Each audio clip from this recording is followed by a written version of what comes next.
আমি সত্যি কথা বলি, এটা আমি খুব হেট করি এই কথাগুলো বলা।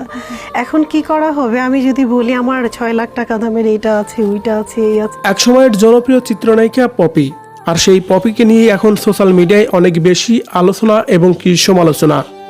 জমি দখলের আত্মসাৎ নিয়ে যেন রীতিমতো অনেক বেশি কটাক্ষের শিকারও হয়েছিলেন পপি।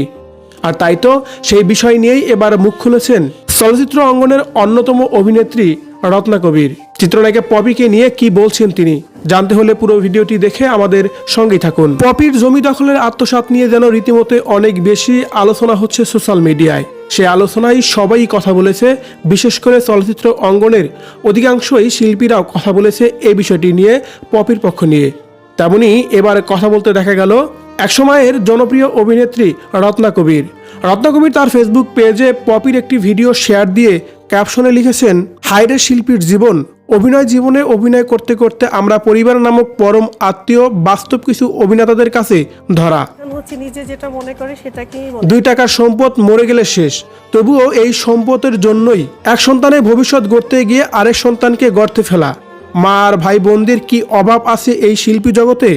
সত্যি আমি গর্বিত আমার নির্লোভ মা আর ভাইকে নিয়ে। পপি আপু, ভেঙে পড়ো না। শিল্পীর সমাজ আমরা আছি তোমার পাশে, আছে তোমার সন্তান। যখন মনে হবে পৃথিবীতে তোমার কেউ নেই, তোমার বাচ্চাটাকে জড়িয়ে ধরে কান্না করবে, দেখবে সব কষ্ট শেষ হয়ে গেছে। সারা জীবন যে মানুষটাকে দেখছি, কোনো ঝামেলা নিয়ে কখনো মুখ খোলেনি, নীরবতাকে পছন্দ করত, ঝামেলা এড়িয়ে চলতো। আজ সেই মিডিয়ার সামনে তার নিজের মাকে নিয়ে এত কথা বলতেছে। আমি জানি কষ্টটা আপনার কতটা হচ্ছে। আপনার সাথে যোগাযোগ নেই এখন আমার, তাই কোনো সান্ত্বনা দিতে পারছি না এই ফেসবুক ওলা ছাড়া। এভাবে যেন পপিকে নিয়ে কথাগুলো বলছিলেন রত্না কবির। ভিউয়ার্স, রত্না কবিরের কথাগুলো নিয়ে যদি আপনার কোনো মতামত থেকে থাকে কমেন্ট করে জানিয়ে দিন কমেন্ট বক্সে। ধন্যবাদ পুরো ভিডিওটি দেখে সঙ্গে থাকার জন্য।